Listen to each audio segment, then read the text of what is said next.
Mukubire mungalo, mukubire mungalo. Clap for the Lord, clap for the Lord. Gobango kilizanga wali bade wabula. If you believe you have been lost by now, Gobango kilizanga wali bade wafadda. if you have been dead by now, Mukubire ngalo nga zino nga bomwe bazoyo. clap to the Lord and clap to the Lord. Ayakuyamba obutabula. He helped you not go astray. Ayakuyamba obutafa. He helped you not keep you alive. Atero yakyakuyamba. He's still helping you today. Weebale nnyo Mukama. Thank you, Lord. Weebale nnyo ssebo. Thank you, sir. Weebale olw'ekyo watukolera. What you did for us. Weebale gwa yatwagala obwenkanidaawo. That's that love. Weebale gwa yatuyirawo omubiri. Giving yourself, Weebale gwa yatununula. redeeming us, Weebale gwa yatutaasa. praise for Weebale gwa yatudduukirira. Saba tukusinzanga tukugulumiza. Katonda gwa yatonda eggulu n'ensi. Omukama w'abakama. Kitaffe ataggwaawo. Mukama w'amaanyi. Katonda. Kitaawe wa Mukama waffe Yesu Kristo. Omutonzi w'eggulu n'ensi. Kabaka ow'amaanyi. Katonda ow'ekitalo. Mukama yaliwo era aliwo era agenda okubaawo. Amawanga gonna gwe gavuunamira. Ensi zonna gwe zitya. Bakabaka gwe bayita kabaka waabwe. Bakabaka bonna gwe bayita kabaka waabwe. Era bonna gwe bavuunamira. Bapulezidenti gwe basinza. Ab'amaanyi gwe badipendingako. Abakoowola gwe bakoowola. Omusawo w'abasawo. Omuyambi w'abayambi. Omudduukirize w'abadduukirira. Omugagga w'abagagga. Kirimaanyi w'abakirimaanyi. Sebo tunaatyanga gwe. Sebo tunaasinzanga gwe. Sebo tunaasangamu gwe ekitiibwa. Era ne kaakano kye kitukuŋŋaanyiza mu kifo kino Mukama nga tugatye osaanidde. Ogulumizibwe Mukama. Ogulumizibwe Katonda. Otenderezebwe ssebo. Gwe yatwagala obwenkanida.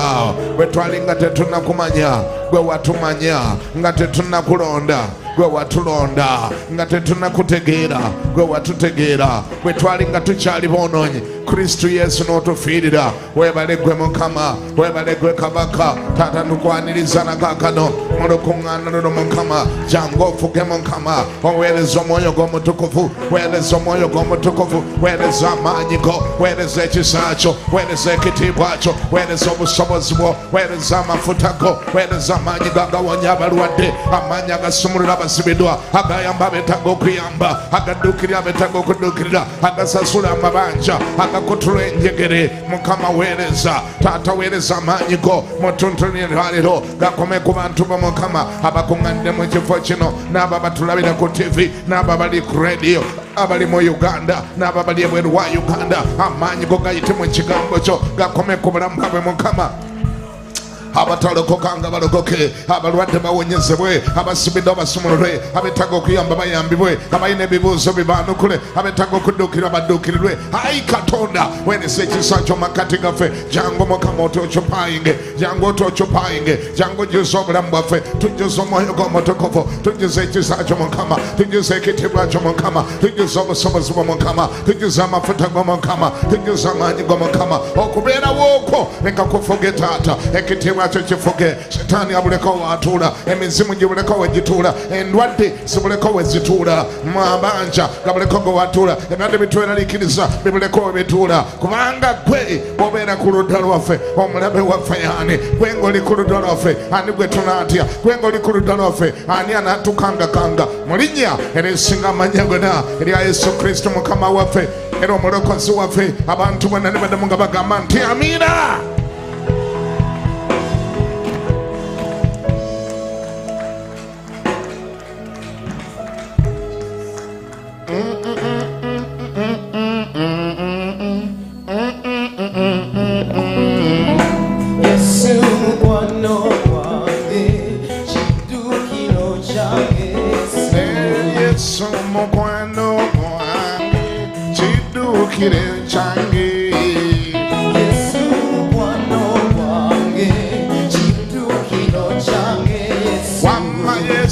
Mukwano gwange kiddukiro kyange.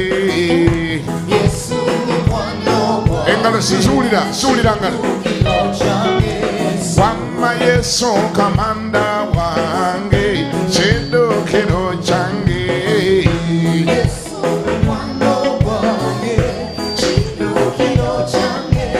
Wamma Yesu musawo wange kiddukiro kyange.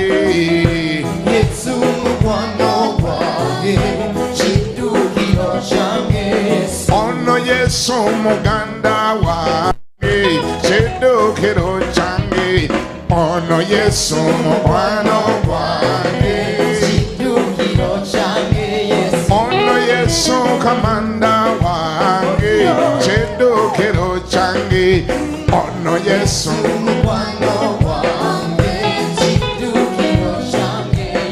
ono Yesu musawo wange kiddukiro kyange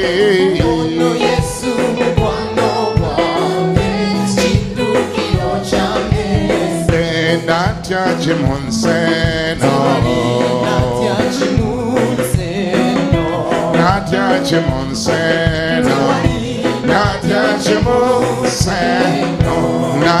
kimunseno natya kimunseno natya kimunseno natya kimunseno natya kimunseno natya kimunseno natya kimunseno natya kimunseno natya kimunseno natya kimunseno natya kimunseno bulwadde tebuntiisa bulwadde tebuntiisa obulwadde tebuntiisa bulwadde tebuntiisa bayaye tebankanga bayaye tebankanga bayaye tebankanga bayaye tebankanga mayembe tegantiisa mayembe tegantiisa mayembe tegantiisa mayembe tegantiisa erubale tachankanga rubale tachankanga rubale tachankanga amajini tegantiisa majini tegantiisa majini tegantiisa majini tegantiisa bulwadde tebunkanga bulwadde tebunkanga bulwadde tebunkanga bulwadde tebunkanga epuresa tajantiisa puresa tajantiisa puresa tajantiisa lubale tajankanga lubale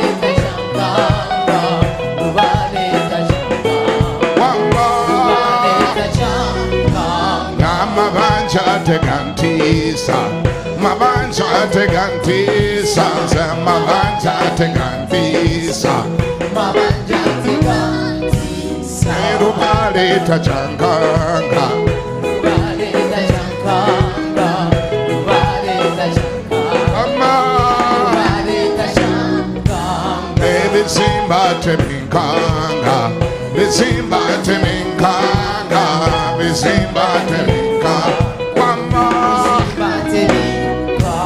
amajini tegantiisa majini tegantiisa ebikolimo tebintiisa bikolimo tebintiisa bikolimo tebintiisa bikolimo tebintiisa abatiisa tebankanga abatiisa tebankanga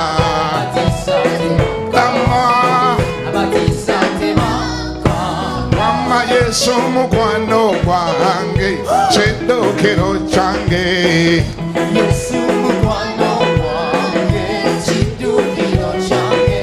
ono Yesu kabaka wange kiddukiro kyange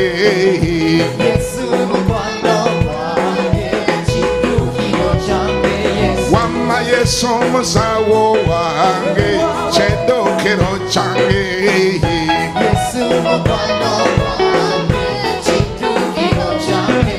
wamma Yesu kamanda wange kiddukiro kyange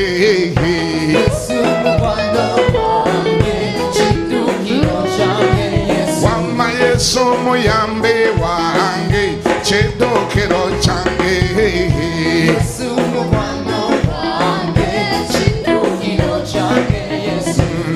Najachimuseno. Najachimuseno. Najachimuseno.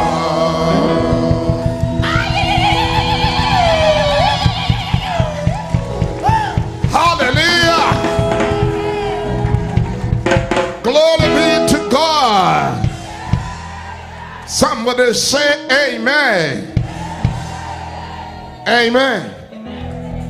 Uyele sulafiki wangu, kimbilio wangu.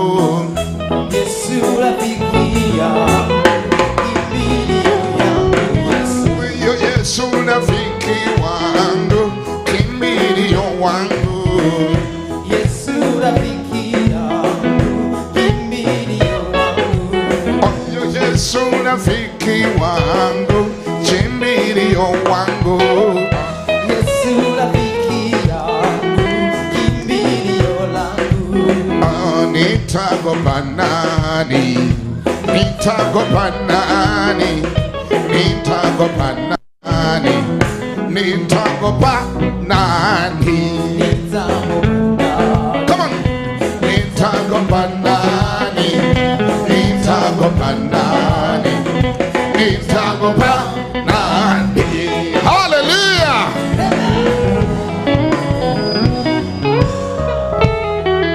Gamba neighbor kulina Tusimbude. Tell your neighbor we have set off. Gamba neighbor kulina We Tusimbude. have set off. Gamba neighbor kulina Tusimbude. We have set off. Wanji Yeah. mbala musamwe na mulinnya lya Mukama waffe Yesu Kristo. I greet you all in the name of our Lord Jesus Christ. Obanga za Yesu zongeremu amaanyi. To clap you for Jesus, clap better.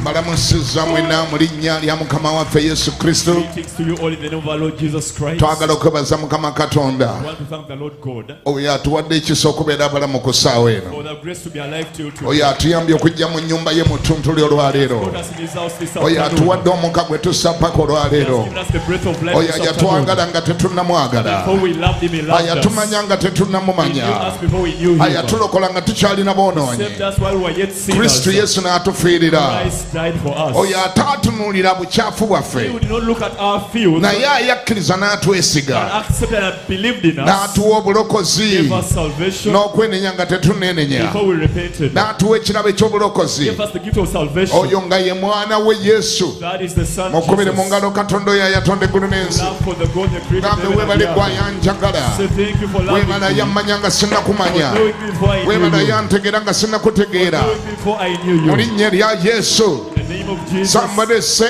amen. Gamba amina. Neighbor yongere mugambe Tusimbude. Tell your neighbor we have started. Baluumi 8:31. Romans 8:31. Amen. Amina. Tulusomere wamu nga n'okutula tetunnatuula. Before we sit, let us read together. Mweyigirize okusoma ng'ekigambo kya Katonda nga n'okuyimira muyimiridde. Let us stand and honor the word of the Lord. Bayibuli ega nti muyimirire buyimirizi munaalaba ekitiibwa kya Katonda, Just stand, you shall see the deliverance era of the munaalaba Lord. obulokozi bwa You shall Mukama. see the salvation of the Lord. Ali mu byawandiikibwa bikasukeyo mangu ensi yonna ebirabe tubisome. Romans 8:31. Abuuza bw'ati, He says, kale tunaayogera tutya ku ebyo what shall we say in response to this? Katonda bw'abeera ku lwaffe, If God be for us, omulabe waffe y'ani? who can stand against us? Gamba neighbor Tusimbude. Tell your neighbor we have started. Neighbor mugambe Tell Tusimbude. your neighbor we have started. Tuyingidde mu season gye bayita omulabe waffe A y'ani? season of asking who is our enemy. Tuyingidde mu season ey'ekibuuzo. The season of the question. Tetusobola kulinda We can't wait nnaku z'omwezi nga 26 we for zirituukira. the 26th of July. No. The Omwoyo omutukuvu olede waali Spirit is in the house. Tusimbude. We have started. Omwoyo omutukuvu ye waali, The Holy Spirit is present. bali ababulizi be twayita be batannatuuka, The guest preachers are not yet in the bo country. bajja kutuuka nga 26. They will come on the Naye 26th. nyina amawulire amalungi gy'oli I have good news for nti you. ye omwoyo omutukuvu yatuuka The dda Holy Spirit is already available. waali. He is here. Ani awulira ngambeko nti amiina? Say amen. Gamba neighbor Tell Tusimbude. your neighbor we have started. Gamba neighbor We Tusimbude. have started. Hallelujah. Hallelujah. kati bw'oba onoonya mutwe gwa njiri ey'olwaliro teekawo ogwo ntusimbudde The theme we have started. kubanga abayimbi badde batandika dda Because the choirs had already begun. nga bamaze okutw appetize nga batuwadde They teasers had given us the teasers for the conference. kakati n'ababulizi Now tusimbudde the preachers have begun. bali ababulizi banaagenda okujja By the time the other preachers come, conference neegenda by okutandika the time the conference begins, maama nnyabo nga ffe tuli buziba mu mazzi nga twatandika dde okuwuga we shall be deep waters already in the conference. lwaki Why? kubanga tuli mu sizoni ya kibuuzo We are in the season of the question. ekibuuzo The kibuuza question says, ekibuuzo the kigambye question says, bwana gezawo bayibuli nze nzigyako bandabalabadda give us the verse. ekibuuzo kigambye The question goes, kale tunaayogera tutya ku ebyo what shall we say to these? kati ne bw'otuula You can have your seat. tunaayogera tutya What shall we say? tubyogereko tutya What can we say anyway? what then shall we say in response to this? Nti tunayogera ki ku ebyo? That is a $1 million question. Ekyo ekibuuzo kikulu nnyo kizito nnyo. That question, actually that first one speaks volumes. Ekisookera ekyo nnyini kyogera bingi. Kubanga gambye, For he says, what then shall we say in response to this? kale nno tunayogera tutya ku ebyo? Kitegeeza alina byayogerako eri emabega byotasomye byotawulidde. Means there are things he has spoken before he came to this. In fact, olwo olunyiriri nga lunaakola amakulu gy'oli kankuteeketeke nga ne conference tennatandika. Be prepared before the conference for this verse to make sense to Olwo you. olunyiriri nga lunaakola amakulu gy'oli. This verse is to make sense to you. Bw'oba olina obudde If you have time, weetaaga kusoma ssuula eyo yonna. you need to read the entire chapter 8. Kaakati ate bw'oba olina obudde And if you have more time, nga bumalira ddala enough time, bwe kiba kisoboka if possible, weesibe ku ssuula yonna ey'ekitabo ky'abaluuma ekitabo kyonna eky'abaluumi kyesibeeko okisome olwo kino ekibuuzo ekisooka kigenda kukola sensi gy'oli. read the entire book of Romans. So this question will actually make so much sense to you. Kino ekibuuzo ekisooka kigenda kukola sensi This gy'oli. question will make so much sense to Kino you. ekigamba, what then shall we say in response to It this? says, kale nno tunayogera tutya ku ebyo? Ng'alinga akulaga nti oleda alina byategedde, Meaning there are things he has been oleda persuaded alina about. byawulidde, There are things he has heard. waliwo byagassegasaawo, There are things that have been waliwo spoken. There byawulida, are things that have been waliwo considered. awo ebiri mu background There are yawo things in the background. byagamba. That is what he says. Kati ebyo tubyogereko Okay, tutya? what shall we say in response to all this? Ebyo tubyogereko tutya? What shall we say concerning this? Ebiriwa Concerning what? Katonda bye yatukolera, The things God did for us. Katonda bye yakola, The things God did. Katonda byatulowoozaako, The thoughts God has about us. Katonda bw'atutwala, The perception God has about us. kye tuli mu maaso ga Katonda, What we are before the Lord. omuwendo gw'atuteekako, The price he places upon us. engeri gy'atulaba, The way God perceives us. omuwendo ogwasasulibwa. The value that was paid. Nyina yawulira ngambeko nti amiina. Amen. Omuwendo The ogwasasulibwa, price that was paid. kyonna kye yayitamu, All that he went through. ngambye God. kyonna kye yayitamu, Concerning all that he went ali mu through. kutunulira kyonna process yonna nga bwe He's yatambula, considering the entire process gw'okutuuka okukufuna, to get you, gw'okutuuka okukweza, to acquire you, gw'okutuuka okufuuka owuwe, to ransom and to restore gw'okutuuka you, okufuuka omwana to we. redeem you as a Ali mu son. kutunulira omuwendo He's ogwasasulwa, considering the value that was placed upon you. alinga omwana bw'anaakunyumiza Just like his child will tell you ng'akunyumiza maama we bye yayitamu bwe yali ng'amuzaala, about what their mother went through to give birth to them. n'akugamba maama oyo gw'olaba yannyumiza. Saying, my mother once told me Okusooka byonna that first of all, olubuto okulufuna lwali luzibu nnyo, conceiving was a problem. yanywa amadagala mangi nnyo, She went through all the herbs. yavumibwa ebivumo She ebitayogerekeka was insulted ng'alemeddwa okufuna olubuto, because she had failed to conceive. naye bwe yamala n'alufuna, But after the conception, naye ate bwe yamala okulufuna, and after the conception, olutalo lwali awo nga there terwogerekeka, was a big challenge. nga buli kaseera asesema, She was ever vomiting. nga buli kaseera She alwala, had nausea. nga yakubibwa empisa She ezitayogerekeka, was injected and treated. teyavanga mu ddwaliro. She was ever in Bwe hospital. yatuuka okunzaala, When it came to the time of giving baamusala na birth, kiso, it was a C-section. yayita mu buzibu She butayogerekeka. went through so much Ate trouble. bwe yatuuka And okunzaala, after she gave birth, yanzaala nga sinnatuuka, I was a premature. balina okumbika mu They yincubeeta. had to take me through the incubator. Maama yayita mu buzibu butayogerekeka. The mother went through all that. Kati n'alyoka Then akubuuza, the child asks you, kati tunaayogera kiki ku ebyo What then shall we say in response to this? nga akunnyonnyodde omuwendo maama we gwe yayitamu ng'agezaako okukulaga maama we amwagala kwenkanawa Having narrated all that the mother went through, showing you how much the mother loves her. nga asoose kulaga omuwendo maama we gwe yasasula okumufuna Having showed you the value and the price the mother paid to get her as the baby. kati ng'ayagala kukubuuza So she's asking you, gwe mu kulaba kwo according to you, maama w'engeri ng'eyo asobola kunvaamu atya when will that mother ever betray me? era asobola kuleka atya gwe nkube nga bw'oyagala How can she leave you to beat me the way you want? nga yayitamu ebyo byonna okunfuna Yet she went through all that to get me. alinga omukazi anyumya It's like a woman who says ng'akunyumiza bbaawe omuwendo gwe yasasula okumufuna the value the husband to get her as the wife, ebyobuko bye yasasula the dowry price and the bride ente price, ze yasasula the dowry and the bride kino price. ekibuuzo kirina kye kitegeeza This question means something. what then shall we say in response to this Kale no tunayogera tutya ku ebyo byonna? bw'omala okuwulira byonna ebiri mu background wali After hearing the background story, bw'omala okuwulira byonna yesu bye yayitamu all that Jesus went through, bw'omala okuwulira kyonna katonda kye yakola all that God did for you, bw'owuliriza emiggo gy'amukubwa the stripes that he was beaten, amalusu the agaamuwandirwa spittle, emiggo gye baamukuba and the beating, omusalaba kwe and the baamukomerera cross. mu kulaba kwo According to you, ebyo bye yayitamu okunfuna all that he went through to acquire me, tebikumala okutegeera nti ndi wa muwendo mungi nnyo gy'ali is that enough for you to know that I'm so valuable to him? owaba yakiwulidde ekyamukubire mu ngalo oyo Celebrate the Lord. ekyo bwaba yakiwulidde akimukubire mu ngalo If mugambe you yesu say, weebale thank you, Jesus. weebale yesu Thank you, Jesus, for okunjagala obwenkanida loving me that far. n'afundikira nga gambye He ended up bwe saying, mu kulaba kwo okay, according to you, ayayitamu ebyo byonna having gone through all that, ali ku sayidi yange oba tali is he on my side or not? anvaluwinga oba tanvaluwinga Does he value me or not? ndi kintu kye ekyebbeeyi oba siri Am I something valuable or no? kubanga bw'oba onootegeera bulijjo valiyu y'ekintu Usually, to know the value of an item, togezanga n'obuzaabuzibwa endabika yaakyo never be deceived by the cover. valiyu tennyonnyolwa appearance ya kintu Appearances does not explain the value of an item. never Nedda. valiyu y'ekintu The value of anything tesalibwawo ndabika is yaakyo not determined by its outlook, wabula esalibwawo omuwendo ogwasasulwa bwe kyali nga kifunibwa but it is determined by the value that was paid to acquire that product or item. oba ani awulidde Amen.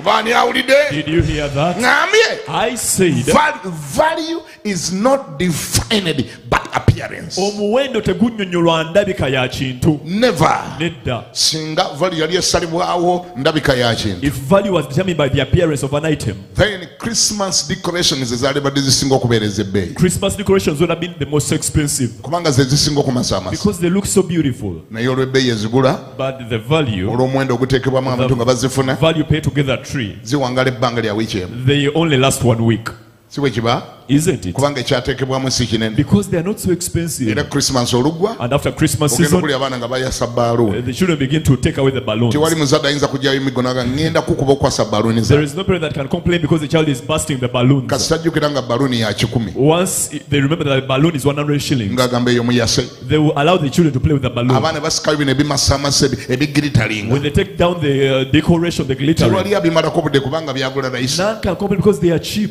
therefore Nolwekyo, value tennyonnyolwa ndabika ya kintu value is not explained by the appearance of anything. value ennyonnyolwa ekyo ekyateekebwamu ekintu ekyo bwe kyali nga kifunibwa Value is determined by what was invested to acquire this product or item. ennyambala yo si yennyonnyola value yo Your dress code does not explain your value. engatto zoyambadde kati si ezinnyonnyola oli wa bbeeyi Your gwenkanawa shoes don't explain how valuable you are. ekika ky'enviiri z'otadde ku mutwe si ezinnyonnyola oli wa bbeeyi kwenkanawa The hair on your head does not explain how valuable you are.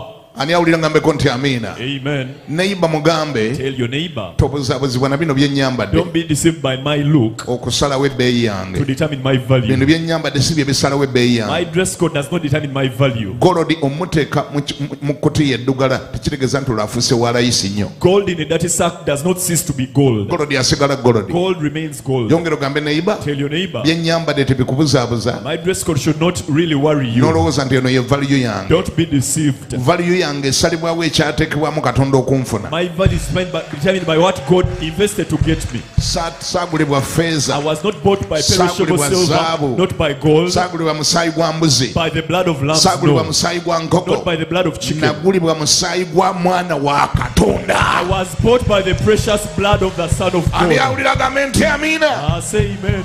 Nolwekyo bw'oyagala okutegeera ebbeeyi yange, If you want to know my value, tandikireeyo begin at that level, oŋŋendeko mpola. then come slow. Ani awulira ngambeko nti amiina. Amen. Kasi tootegeera ayanfuna yasasula kwenkana wa. You understand how much was paid to get me? Ekyo kyo tekikujukiza Setaani buli kaseera. Always remind the devil about that. Setaani omugambe ŋŋendaako mpola. Tell the devil, be careful. Ojja kunfunamu obuzibu. You will crash. Kampulira kyogera ekyo gandi Setaani ŋŋendaako Tell the mpola. devil, please come slow.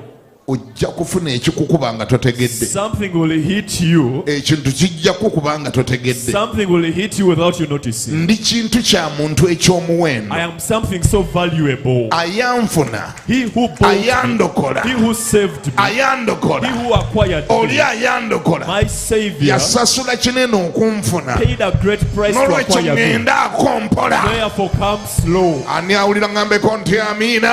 Amen. Pawulo awo asinzira okubuuza ekibuuzo ekyo. Paul bases on this to ask this question. That is the understanding that he had. Yenetegeera gye yali ayina. What then shall we say in response to this? Kale nno tunaayogera ki ku ebyo byonna? And he made a conclusion. N'asigala ng'agamba And he said ng'ayogera that for sure, ti amazima God Katonda is on our side. ali ku ludda lwaffe. Ali ku ki? He is. There is enough evidence Waliwo obukakafu obumala that God nti Katonda is on my side. ali ku ludda lwange.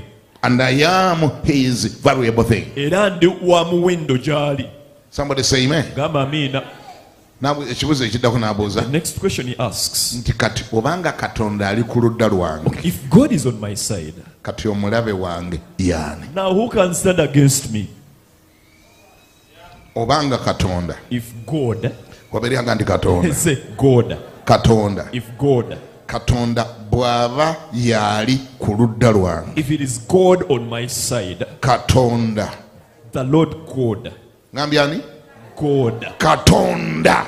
God. Obanga abantu batambula mu luguudo nga bagaziwa If people can be boastful around kubanga mukwano gwa OCCID, because they are a friend to the OCCID, kubanga mukwano gwa police station, they are friends to the police manager, kubanga mukwano gwa DPC, because they have connection to the kubanga DPC, mukwano gwa chairman w'okukyalo, they have connections to the chairman, kubanga mukwano gwa IGP, because they have connection to the IGP, yeah, kubanga mukwano gwa CDF, but they are friends with the CDF, oliraba nga tokyayinza mukwata, and they are untouchable anyway. nagamba bw'onkwatako amasannyalaze gagenda kukuba, And they assure you, if you touch me, you'll be in trouble. naye nga mukwano gwamu, But they are just connected. naye ng'awulira ekkubo alijjulamu bw'aba atambula. But they feel they are boasting, they are above everyone. Olwo bakwano ba Katonda balina kugaziwa kwenkana. How much more should the friends of God boast in Him? Oli kyavudde abuuza, That's why he asks, if God be for us, Katonda bw'abeera ku lwaffe, then who can? kati olwo ani asobola oba ani ayinza? Then who can? Kati olwo ani ayinza? Kibuuza neighbor mu luzungu ne bw'aba tolumanyi. Ask you, tell your neighbor. Mugambye then who can? Kati olwo ani ayinza? Who can? Ani ayinza? Unless you don't understand the word God. Mpozi nga totegeera Katonda kye kitegeeza. Unless you need somebody to explain to you who God is. Mpozi nga weetaaga omuntu akunnyonnyole Katonda y'ani. Maybe you need a dictionary Oyinza oba weetaaga dictionary that can give you a proper definition of who God is. ekuwa okunnyonnyola Katonda y'ani. Maybe we need to start from there. Tuyinza okutandikira awo. You need to know who God is. Twetaaga otegeera Katonda y'ani. Olyoka otegeere ekitupika. Then know why we are Olyoka proud. otegeere ekituwaga. What is pumping us up? Abaganda ab'e Masaka bagamba The Baganda in Masakase. nti ekiyinula ennyana kiva mu kibeere. That, a calf is boasting because of the udder of the mother or the You breast of the mother. just need to know who God is. Weetaaga weetaaze kumanya Katonda y'ani. The one who is on our side. Oyo ali ku ludda lwaffe. One of his names is God, Ekimu ku mannya ge ayitibwa the Almighty. nannyini buyinza. That is one of his names. Lyerimu ku mannya ge. Somebody said the Almighty. Nannyini buyinza. The other name is erinnya eddala the omnipotent. katonda asobola okukola byonna. My goodness. Nannyini The maanyi. omnipotent. nannyini maanyi akola byonna. The one who created the oceans and the firmament. Yatonda semayanja n'eggulu. The one who created all the oxygen we are breathing out and in. yatonda omukka gwe tussa. The one who allows us to live. oyo atuganya okuba abalamu. The one who was. oyo yali. The one who is. oyo ali. And the one who will be. agenda okubeera. Somebody say amen. gamba amiina. I'm trying to explain to you who God is. okunyonyola katonda yaani. Maybe you need to know who God is. Osobola wetaaga katonda yaani. Some of you get, sometimes I think you get distracted abamu ku mmwe mulimbibwa olumu. when you hear some other things called God. owugula owuli ebiyitibwa mu katonda. Yes. You could even be having your cousin or brother or uncle whose name is God and Godfrey. oyinza kuba olinayo kizibu eyo nga ye godfrey olisalako ye god. Kati ate nojjukiranga ye bodaboda yamukuba. But I remember they had an accident recently. Nogamba why And he said, God. God. God era bodaboda yamukuba. God had an accident. Oh, God bamugoba juzi mu nyumba. God was evicted out of the house. Oyo God si gwe That njogerako. is not the God I talk about Oyo here. boyfriend wo God yalemwa okugulira essimu si gwe ngamba. Your boyfriend God who failed to buy your phone. I No. am talking about the Almighty God. Katonda nannyini buyinza. Somebody say God. Gamba God. I'm not talking about Lubale. Soogera ku lubaale Because waggwe. even some handmade gods are called gods. Kubanga ne balubaale bano betukola n'emikono biba katonda. There are so many other things that are called gods. bingi ebiyitibwa bakatonda. I was in India, Nali Buyindi 1996, kyenda mu mukaaga. and I found Indians N'ensanga Abayindi had a total of 33 million gods. nga balina bakatonda obukadde 33. Because in India, everything is a god. Kuba mu Buyindi buli kimu abeera katonda. A cat is a god, Kapa katonda. a cow is god, Ente katonda. elephant is god, Enjovu katonda. snakes are god. Emisota katonda. Even some prominent people who has ever lived, N'abantu abamu baali babaddeyo ab'amaanyi they are called gods. babayita I bakatonda. think that's a total confusion Okutabulwa kwennyini okwo. that confuses people whenever they hear the word God. Kati oli wawulira katonda atabulwa. Because they have heard so many other things that are called God. Awulidde bingi ebiyitibwa And bakatonda. so many others that claim to be gods. N'ebirala ebiyita katonda. I am not talking about those other gods. Soogera ku bakatonda The balubaale abo. handmade gods. Abaakola emikono The gy'abantu. self-claiming gods. Abeeyita bakatonda. The created gods. Abatonde I emikono am gy'abantu. talking about the Almighty Yogera ku God. nannyini buyinza katonda. The one who was. Oyo eyali. The one who is. Oyali. And the one that will be. N'agenda okubeera.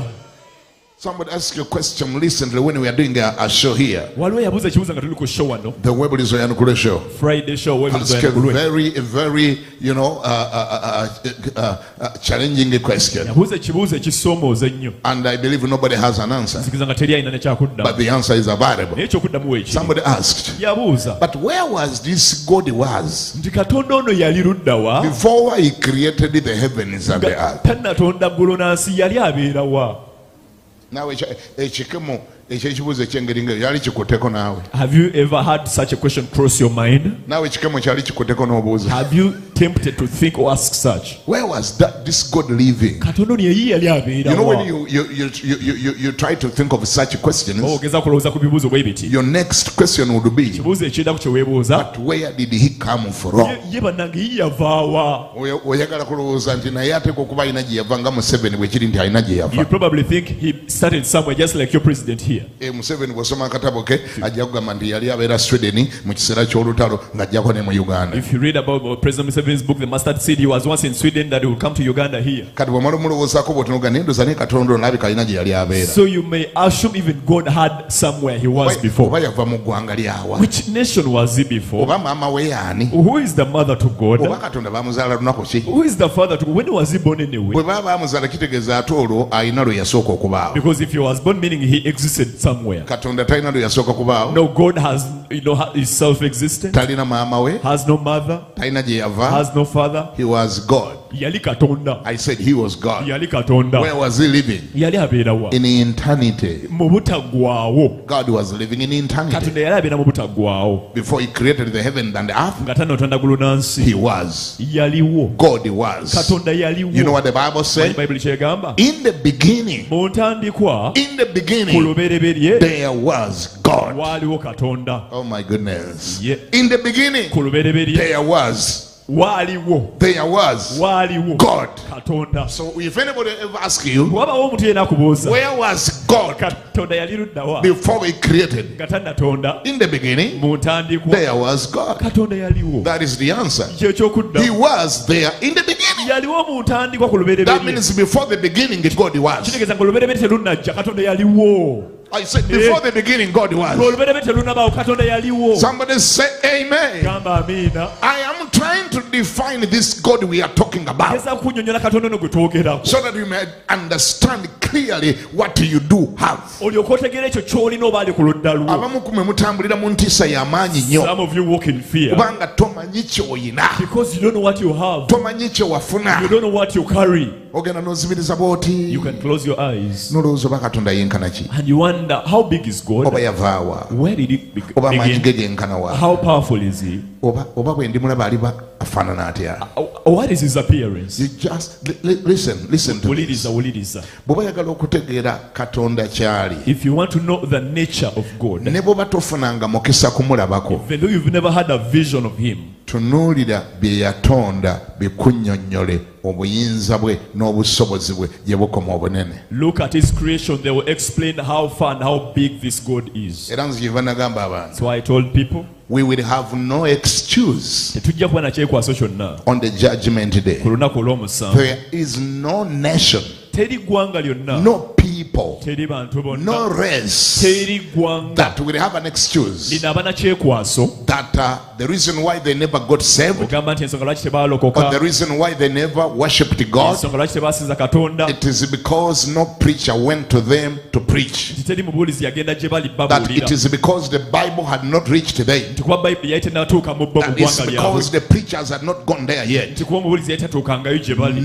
Oh, Nedda, it nedda. is not only the Bible Si bayibuli yokka that helps us to understand the existence of God. etuyamba okutegeera okubeerawo kwa katonda It's n'amaanyi not ge. only the preachers. Si babuulizi bokka, Anyone with common buli sense, muntu yenna alina amagezi, even without the Bible, ne woba tolina bayibuli, even before reading the Bible, tonaanasoma mu bayibuli, even before hearing any preacher, tonawulira mubuulizi yenna, anyone with sense omuntu yenna alina amagezi atoola, can look around asobola otunulatunula and know n'amanya that for sure nti amazima there is someone nti waliwo omuntu who brought into existence eyaleeta byonna whatever I am seeing. buli bye ndabako wano There leero. is someone Waliwo amaanyi who caused the sea to exist, agaleeta ensi okubaawo, who caused the firmament to exist, agaleetera eggulu who okubeera caused waggulu, the sun to be up there, agaleetera enjuba who caused the okuwanikibwa, moon to be there. agaleetera omwezi, And that someone era oyo whom you may not be understanding. tuyinza okuba nga tetutegeera bulungi. One day Apostle Paul went to a certain city. Lumu Pawulo omutume agenda mu kibuga ekimu.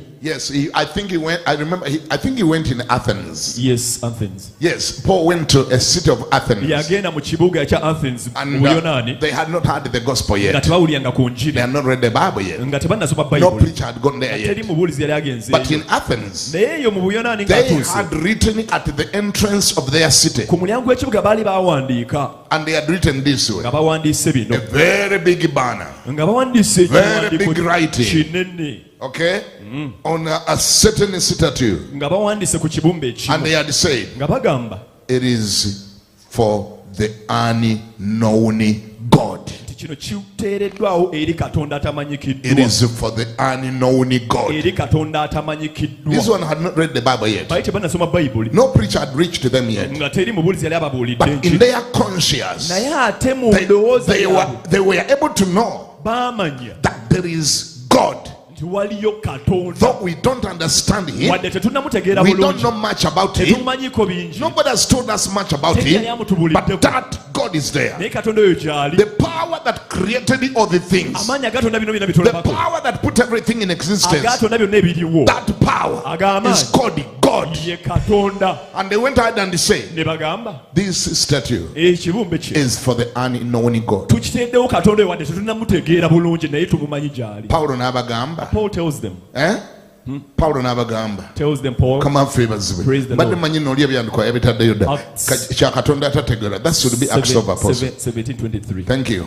Yeah. 17 23. 23 Paulo n'abagamba Paul tells them, teyamala nabudde kubajerega. he didn't even laugh or mock them. Mwababulizi b'enjiri olumu Some of you evangelists, mubulwa approach ebuulira enjiri you fail to have the right approach to witness the ne gospel. mutandikira ku kujerega You abantu begin by mocking people. ne mufundikira nga mubasubiddwa okubabuulira enjiri You end up failing to win them to salvation. n'ofundikira ng'onyiizizza You banyiizi end up offending them. wangi Yeah. n'ofundikira nga tebeetaga nakuwuliriza You end up distract or kicking them away. n'ofundikira ng'okiluuzinze You lose them. kubanga you just have a narrow mind about God. Kubanga olina obwongo bwo obutono oba emmanya yo butono ku Katono Katonda. okuba obwongo butono Because your knowledge nga is you always limited. have a poor approach N'engeri gy'obabuliramu on preaching ebambi the ku gospel. kubuulira enjiri. Oyingidde mu nnyumba y'omuntu So you come to their house, osanzemu ebifaananyi you find, idols osanze ekya Mariya of Mother Mary, n'osangamu ekya Kalooli Lwanga of Charles Lwanga, n'osanganamu ekya Tanansi baze kuketta of another matter, Uganda matter. nga mulimu n'ekya Nowa Mawaggali Yes, Noah Mawaggali. abitimbyetimbya And they have idols all over the omanyi house. ekibimutimbiza Do you know why they have these idols? ako ke ka knowledge akatono k'alina ku bya Katonda That is the little they know about God. kyomala budde kumuvuma Don't insult them. tandikira ku ebyo by'osanzeewo Begin with what you have found in the house omubuulire Yesu and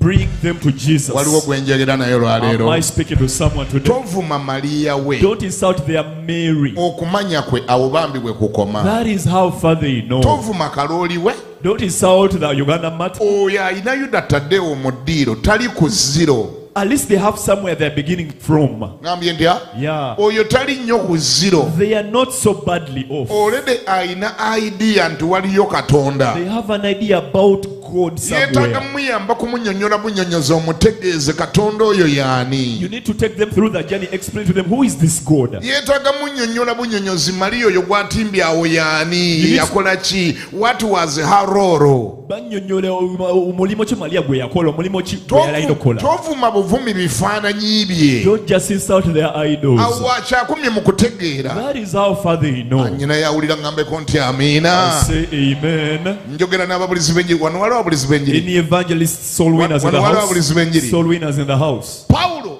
Paul, bw'atuuka mu when Athens he came to Athens, abasiŋŋaana n'ebifaananyi byabwe found them with these idols, nga bawandiseeko ekigamba writing on an kya altar Katonda atategeerwa to the unknown God. era nga baleeta obubaane ne bateekawo They would offer sacrifices. baleetanga busaddaaka ne They would bateekawo offer sacrifices. Pawulo n'abagamba bw'ati Paul tells them, bikola by'abatume 17:23 Acts 17:23, kubanga bwe mbadde nga mpita as I passed by, olwo atandise okwogera nabo he's now speaking to them. kubanga bwe mbadde nga mpita As I passed by, ne ntunuulira bye musinza I beheld your era devotions. ne nsanga ekyoto I found an altar ekiwandiikiddwako nti with the writing kya Katonda atategeerwa to the unknown God. erinnya lye baali bamutuuma That is the name they had given him. Katonda atakola alya The unknown God. at least they had an idea At least baali balina kye bamanyi that there is nti somebody called God waliwo gwe bayita Katonda. there is God Waliyo Katonda unknown to them wadde tebamumanyi nnyo but do exist naye nga bakimanyi gyali. kya Katonda To atategeerwa the unknown God. n'abagamba bwa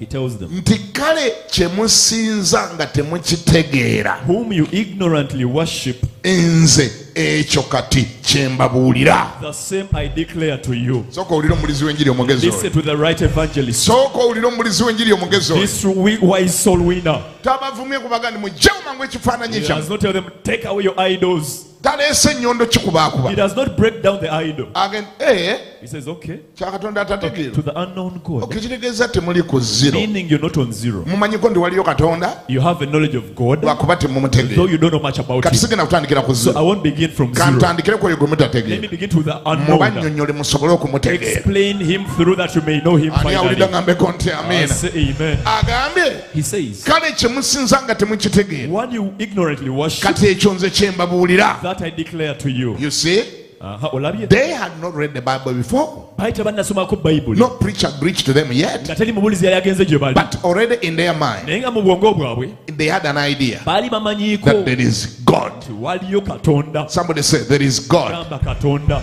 what does that mean Kitegeeza I ki? think that supports what I mentioned earlier Ndowooza ekyo kinnyonnyola kye mbadde mbagambye mu that ntandikwa. even in a community where the gospel has not reached yet Ne mu bitundu enjiri gyetatuukanga they already have an idea baalina kye bamanyiiko that there is God nti waliyo Katonda. lwaki how did they know Baakimanya batya? Katonda God, nga ne bayibuli eno tennajja even before the Bible, obulamu bwaffe yali yabwetolooza dda ebintu ebinnyonnyola okubeerawo kwe. our lives had been surrounded with things that explain his existence. Ekyo waliyo bakiwulidde? Did you hear that? Obulamu bwaffe Our lives, buli muntu gy'awangaalira wherever you live, yali yabwetolooza dda ebintu ebyogera ku kubeerawo kwe. you were surrounded with things that talk about God's existence. bw'oba olinamu amagezi Whether you understand, olaba bulabi munyenye you'll just look at the stars n'omanya nti waliwo yaziteekawo. and know there is someone who flung the stars olaba into bulabi existence. Lake Victoria You see Lake Victoria n'omanya nti waliwo and yagiteekawo. know someone created Lake Victoria. olaba bulabi njuba Or you see the sun n'omanya teyinza kuba nga yereeta yokka, and realize it is not self-existent. waliwo yagiteekawo. Someone created the sun. olaba bulabi ggulu You'll see the heavens. nga tonnasoma na bayibuli. Before you read the Bible, olaba bulabi kintu ekyo kye bayita eggulu you look at the firmament or the heavens. n'okitunuulira You look at the n'olaba heavens, obwaguuga bwakyo realize how big they are. n'omanya nti waliwo yakibamba, Not someone created the waliwo heavens. yakiteekawo. Someone flung the oyo heavens. yakiteekawo He who created the gwe heavens bayita is Katonda. God. Ani awulira ngambeko nti amiina. Amen, amen. Okujja kwa Yesu, The coming of Jesus, okuwandiika kwa bayibuli the writing of the Bible, kwayagala kutunnyonnyola bunnyonnyozi mu details, was just a bit to give us the details and an explanation. how all these things existed, Engeri bino byonna gye how byabaawo. did they come into existence, Engeri byonna gye byabaawo. plus telling us what God wants and what he doesn't want. Ng'etuwulira Katonda by'ayagala ne by'atayagala. That's the intention of the Bible, Kye kigendererwa kya to Bayibuli. help us know Okutuyamba okumanya the do's and the don'ts, ebyokukola n'ebyobutakola. what God wants and what he doesn't want, Katonda by'ayagala ne by'atayagala. and how best can we relate to him. Era tuyinza kukolagana tutya naye. Ebyo byonna bye njogera All that I'm talking about here, byogera nga nfuba nga ndafuba okukunnyonnyola ky'oyina. it is in the bit to make you know what you have. Ky'oyina bakiyita Katonda. What you have is God. Ayatonda eggulu The n'ensi, creator of heaven and the earth. ayakola enjuba n'omwezi, The sun and the ayakola stars, emunyenye n'ebiriyo, the moon and the ayabamba heaven, eggulu nga tewali The heavens amuyambyeko. without anyone. Ani awulira ngambeko nti amiina. Say amen. Oyo, Him, oyo Pawulo gw'abuuziza Paul asks naga oyo that he, ng'ali ku ludda lwaffe, being for us, kati omulabe waffe y'ani? who can stand against us? Oyo ng'ali ku ludda lwo, If he is on your side, oyo ng'ali ku sayidi yo, if he is on your side, kati ani asobola okukwesimbamu n'akuwangula? who can stand and defeat you? Nga yatonda eggulu n'ensi, When the creator of the heaven and the earth, ate era nga yatonda n'oyo omulabe the wo. creator of your enemy, Akakulu nnyo kamanya. that's important for you. Bameka buli wano abatya Setaani? How many of you are afraid of the devil? Otya Are Setaani? you afraid of Satan? Otya wabwere? Don't fear. Ayatonda Setaani, The creator of Satan, ayamupanga, the one who flung and created him, ayamu assembling. the one who assembled Satan, That's the right word now. The one who assembled the devil. eyapanga Sitaani, Amanyi buli musumaali gwa Setaani we yagusiba bwe yali ng'amukola. knows where every nail and every bolt is when he was creating. And Bw'abanga Setaani ali mu transistor oba IC, amanyi we yaziteeka. if Satan has some transistors, God knows where these transistors are. Ayamuwayalinga, The one who wired Satan, amutegeera the obulungi one who understands him more, bw'abanga ali ku sayidi yo. if he is on your side. Kati Setaani y'ani? Who is Satan? Ngambye ndya Eh, ayatonda omulabe wo. the one who created your enemy. Nze mbuuza, My question to oyo you, gw'osinga okutyanga omulabe wo, that you fear as your enemy, oba muntu, whether they're human being, Oba Satan. whether it is Satan oba mizimu, or demon spirits, Oba mayembe. evil spirits, Oba majini. clan spirits, God bless you, oba majini, every kind of spirit. nze mbuuza, My question to you, ani yamutonda? who created them? Katandikire ku ekyo. Let's begin with that. Ani yatonda ekyo ky'otya? Who created what you fear? Ekyo kisinga okutiisa ani yakitonda? Who created what you fear? Oyo yakuweereza WhatsApp ezikutiisatiisa, That was- ani yamukola? Who created that who sends you WhatsApp messages that are scaring you? Oyo yagambye neegendereze wiiki eno ogenda kungwako, ani yamutonda? God who said, be careful this week. Who created that one? Oyo yagamba nti ogenda kulaba akanfaamu, ani The yamukola? one who said, you'll see what I'll do to you. Who created them? Kati kankuwa akakodyo. Now let me give you the trick. Tomala budde kulwana n'abalabe bo. Never waste time to fight your enemies. Yeah. Tomala budde kulwana n'abalabe bo. Don't waste your time fighting your enemies. Kola akakodyo akangwe ennyo. Do something very simple. Obudde bumale ng'ozimba relationship n'ono ayabatonda. Spend most of your time building a relationship with your creator or their creator. Nyina yawulira? Yeah. obudde bw'omala ng'olwanagana n'abalabe bo bungi nnyo oyonoona bwa You're bwereere. wasting so much time fighting your enemies. You're First wasting of all, time. n'abamu n'okubamanya tobamanyi. Because some are known to you. Obudde bwo bukozesebwa oti. Use your time like this. Yeah. Spend more time with the one that created them. Twala obudde bungi era mala obudde bungi n'oyo eyabatonda. Nyina yawulira ngambeko nti amiina. Say amen. Yeah. Bw'ozimba enkolagana When you build a relationship ne kabaka with a king, teweetaaga kuddayo kutya bonna abali mu bwakabaka obwo. you will not need to fear the subjects of that king or the kingdom. Does that make sense? Chokola makulu gy'oli. Gwe kasita ozimba enkolagana ne kabaka Once you build a relationship with the king of the kingdom, obeera teweetaaga kuddayo kutya bonna abasiŋŋaanibwa mu bwakabaka obwo. you will never need to fear any subjects in that kingdom. Teweetaaga na kumanya mannya gaabwe. You will not need to know their names. Weetaaga kuba mukwano gwa kabaka. Just be friends with the king. Yeah. Oba awo ne ku pulezidenti bwekityo bwe kibeera. Probably it's the same with the president. Kama ffe bazibe. Praise the Lord. Pawulo kyagamba. That's what Paul says. Pawulo anagezako okulaga shortcut. Akuwa shortcut mu kulwana He's entalo. giving you the shortcut to winning your battles. Akubuuza Katonda ng'ali ku ludda lwo. He asks, if God be for you, Kati ani asobola okulwanyisa n'akuwangula? who will ever fight you and defeat you? Amagezi ge njagala okuwanga The mmaliriza. advice I want to give you before I finish. Wangi Yeah. obudde bwo obusinga Spend most of your time bumale mu kuzimba nkolagana ne Katonda. in building a relationship with the Lord.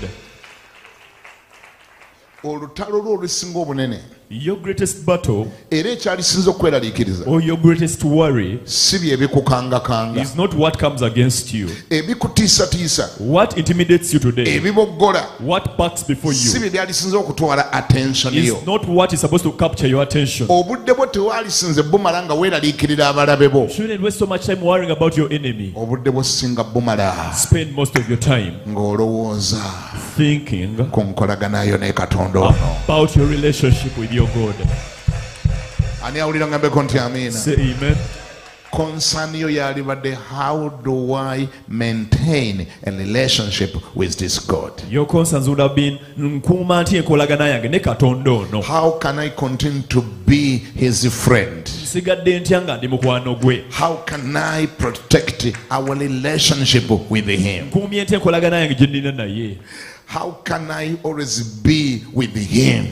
Nsobola ntya okubeeranga bulijjo naye. How can I maintain his presence in my life? Nsigazza ntya okubeerawo kwe mu bulamu bwange. That would always have been your concern. Kyewandifuddengako kusinga. Obudde bwo bwalibadde obuwa ekyo. You would have spent most of your time with Obudde bwo that. wali bumaze osinza Mukama. You would have spent much time Wali worshiping, bumaze otendereza Mukama. praising the Lord, Wali maze ng'onoonyereza biki ebimunyiiza n'obyewala.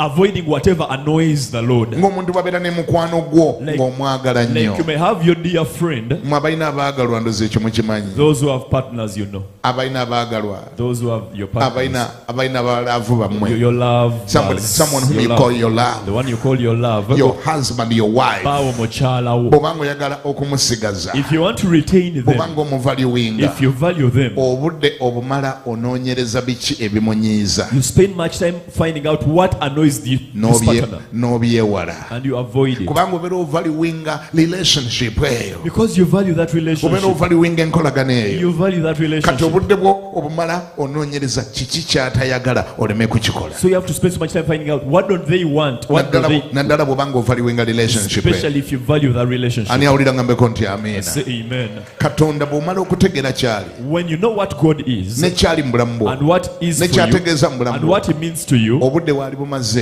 you would spend most of your time ng'ozimba nkolagana naye building a relationship with era nga Him, weewala buli ky'omanyi nga kimunyiiza avoiding what annoys kubanga Him, otegedde nti ye ge maanyi go, because you know He's your strength, ye ye future He's your yo. future. Ani awulira ngambeko nti amiina. Say amen. Ye defender wo, He's your ye defender, musawo wo, He's your healer, yakujjanjaba, He's your doctor, yakuba abalabe bo, He hits your yalwanyisa enemies, ebikulwanyisa, He's your protector, by'omanyi ne the by'otamanyi. known and the Ani unknown. awulira ngambeko nti amiina. Say amen. Omusajja bamuyita The Yekosafaati, man Jehoshaphat ali mu bayibuli awo, is in the Bible. bamuyita Yekosafaati. Jehoshaphat Yali kabaka was the king. olunaku lwakya One day, ng'eggwanga lya Isirayiri Israel, ku mulembe gwa the Yekosafaati days of nga Jehoshaphat, lirumbiddwa abalabe bangi nnyo was attacked by so many enemies. bayitirivu So many ne enemies. bamugamba Yekosafaati They wrote him Jehoshaphat. tulumbiddwa We are under attack. batutaayiza We have been buli besieged sayidi from batusazeeko every angle. Yekosafaati Jehoshaphat n'atunulira amagye g'alina looked at his army ng'agalabika matono and they were outnumbered. kubanga baali bamulumbye baali beegasse nga bangi. Because his enemies were in unity, they were more. The enemies had made an alliance. Abalabe baali beegasse. They had made an alliance. Nga beegasse. Different kingdoms had come together Bwakabaka bw'enjawulo nga bukuŋŋaanye and put up forces against him. nga bugasse amagye bumulumbe. And then they invaded Israel. Kati ne busalako Isirayiri. And the news was brought to Jehoshaphat Mawulire ne gatuuka eri Yekosafaati. that you know what? Nti omanyi ki? We are in trouble. Tulumbiddwa. We've been besieged. Mitawaana twetooloddwa. We've been besieged. They Twetooloddwa. have surrounded us. Batwetoolodde. And they are many. Era bangi. They are in plenty. Bangi nnyo. We don't know what we're going to do. Tetumanyi kyakola. How do we fight such a great army? Tulwanisa twejje ddene. When Jehoshaphat realized that, Yekosafaati wekizuula ekyo.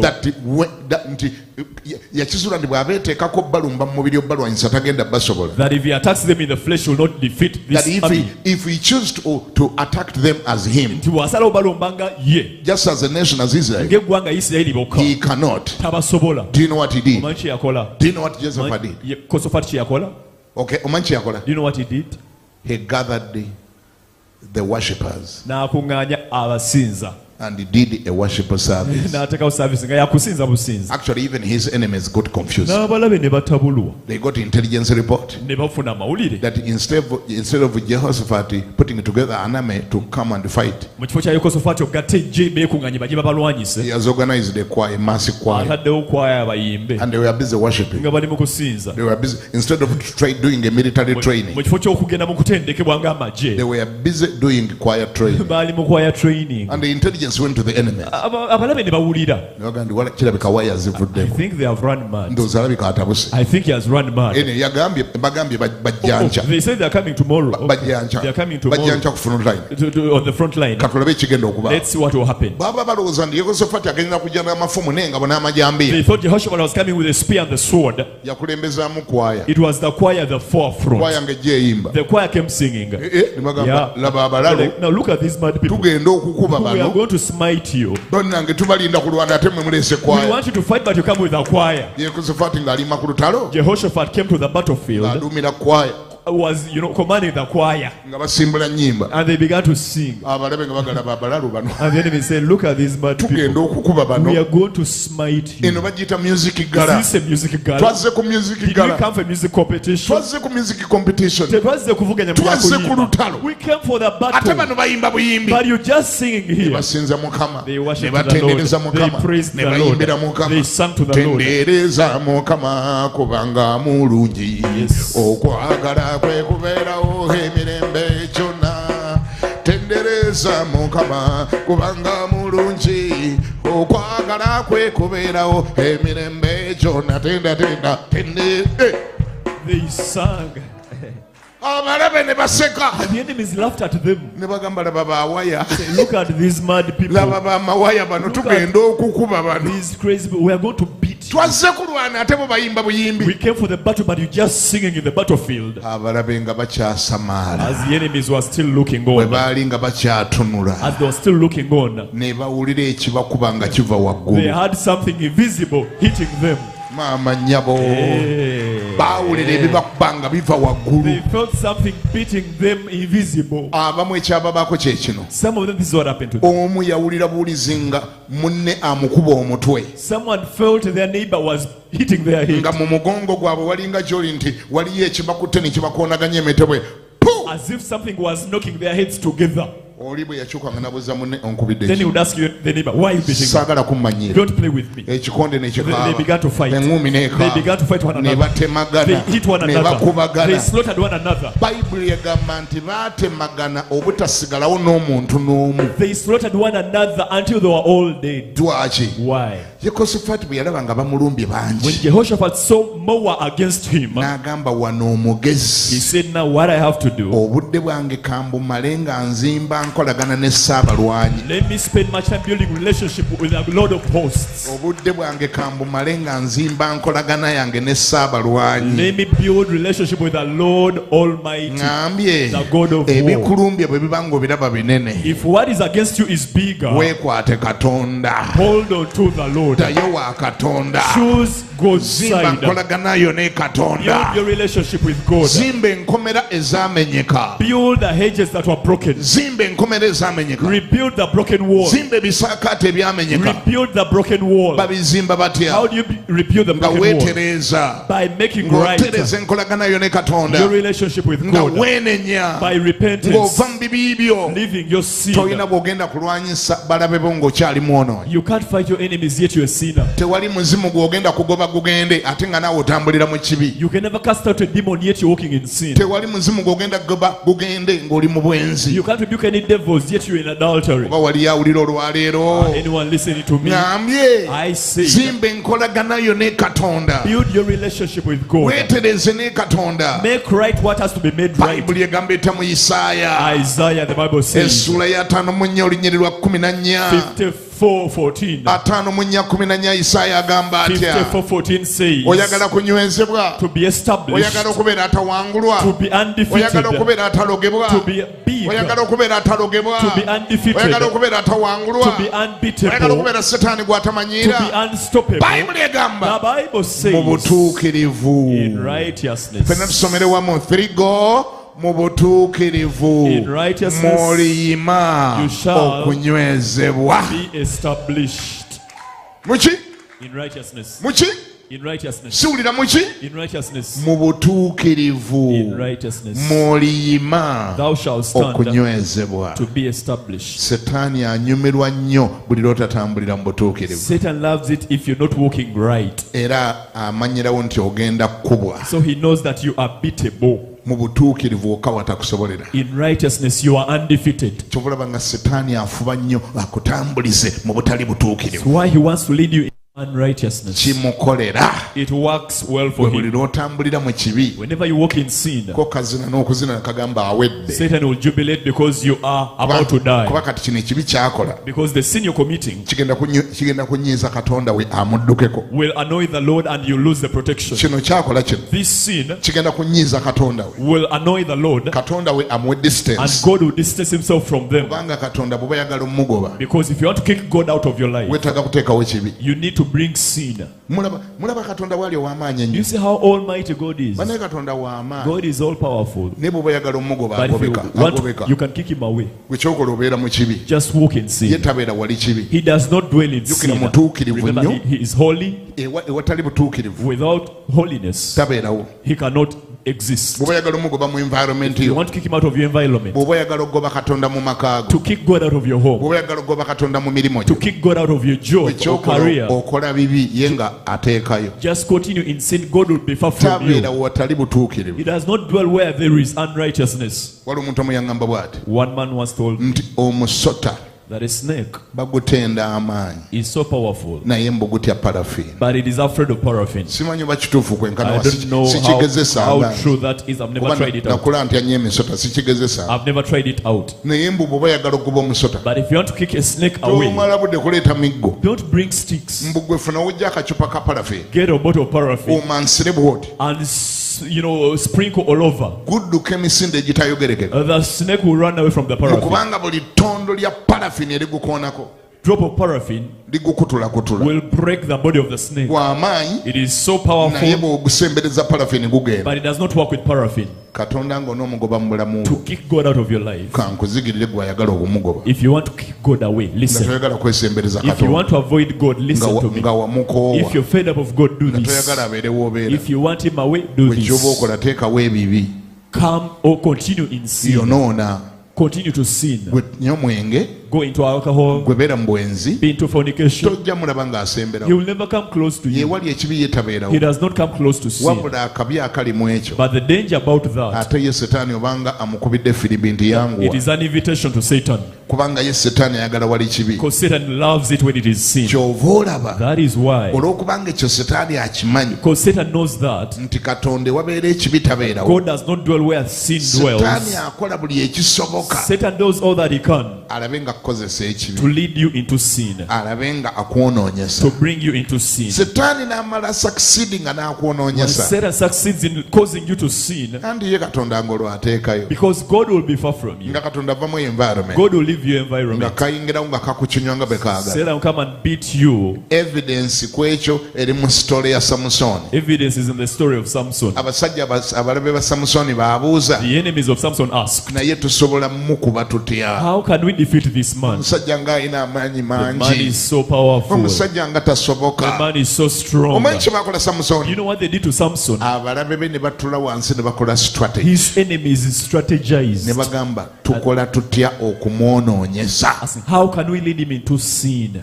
ye asinga kwagala ki What does he love the ne most? bazuula nga samusoni mu bintu ebirala byonna byonna They w'amaanyi realized he was so powerful in every aspect, naye nga zipu yasumulukuka but his zip was not in control. ne bagamba samusoni ebirala byonna w'amaanyi naye zipu yagaana okunywera He is so powerful in every other aspect, but concerning the zip, he's not in control. abafirisuuti bo akuba 3,000 ne bagwa He eri could smite 3,000 Philistines, naye bw'oba on'omukuba ekigwo but to bring him down, weetaaga kamaama nga katono nnyo bekateeka mu modo you need a model, a girl, a lady. kamuba ekigwo samusoni n'amagulu ne gadda That girl waggulu will bring down Samson to the ground. aga nti obunafu bwe buli awo They realize that is the weakness of kyokulaba Samson. setaani akola ekisoboka kyonna okunoonya wiikinensi yo weesiŋŋaanibwa That's why Satan tries as much to bring out your weakness. awo ewali obunafu bwe waagenda okuyitira ng'okuyingira mu bulamu He will come through your weak point to actually attack you. akimanyi nti nasakisidinga mu kukozesa ekibi naye katonda guweewaana naye agenda kuddukako akube nga toliko akutaasa He knows once you're going to sin, the hedge will be broken and he will defeat and beat you. oyagala kunywezebwa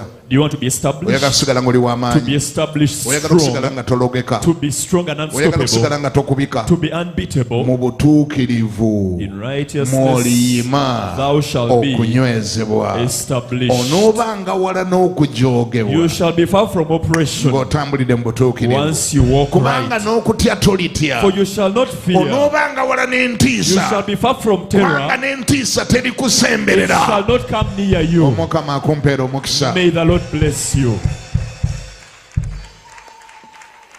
tusimbudde yimirira We have started. Let us stand up. mukama waffe bazibwe Praise the Lord. tulangirira esizoni We've declared a season eya katonda okubeera ku sayidi yaffe of God being for us. a new strategy of fighting our wars. Akakodyo akapya ak'okulwana entalo zaffe. What is the new strategy? Kakodyo ki akapya? What is the new strategy? Kakodyo ki ke tulina akapya? Is ensuring that God is on our side. Kwekakasa nti Katonda ali ku ludda lwaffe. Don't waste a lot of time Tomala budde bungi. trying to devise means on how to fight your enemies. Ogezako olukaluko owangudde otya omulabe wo. Use this shortcut. Kozesa akakodyo kano kenkuwadde. This is shortcut. Kakodyo kano kangu nnyo shortcut. Just team up with God.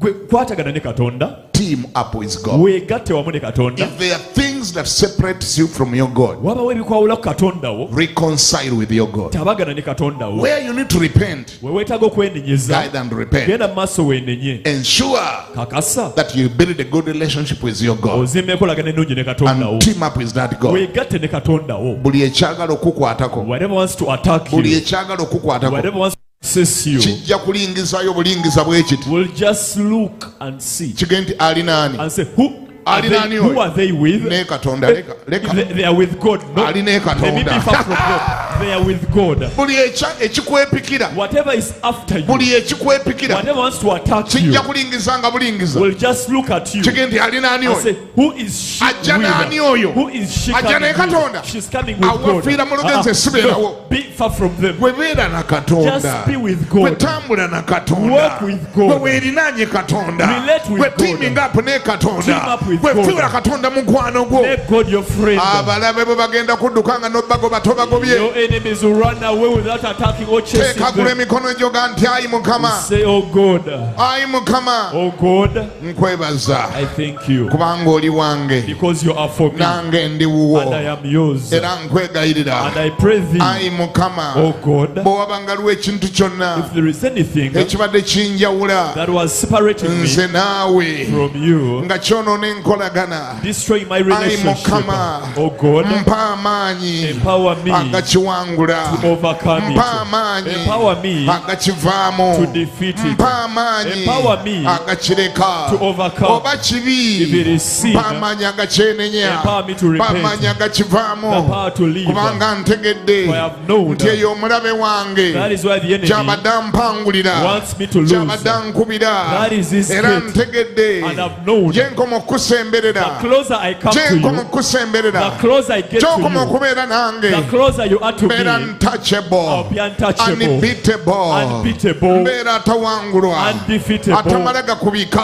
unbeatable. kubanga nze naawe Because me and you, nze naawe me and you, me and nze you naawe, we are the majority ffe basinga me and amaanyi. you Nze God naawe Katonda, we are the majority ffe I bannannyini need where maanyi. the majority is Neetaaga abamanyi we I need bali. where the majority is Neetaaga oludda oluliko amaanyi. me and you Kuba nze naawe are enough tumala to overcome okuwangula these battles entalo and the zino, battles of this life entalo z'obulamu in the buno. name of Mu Jesus.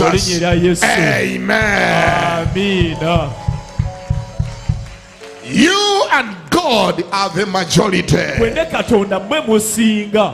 Noonya oludda oluliko abangi gy'oba olaga. Look for the side that has the majority. Wangi Yeah. abantu 3,000,000 ne babeeranga nga bali sayidi eri bw'omagamaga nga tolabayo Katonda sooka olindeko weetegereze ononye oludda oluliko Katonda ne bw'abeeranga ng'ali sayidi eno ng'aliyo yekka sala eddiiro kuva ku ludda oluliko abantu abangi genda ku ludda oluliko Katonda kubanga gwe ne Katonda you are the majority. You and God are majority. Choose God's side always. Somebody shout hallelujah. Gamba amin.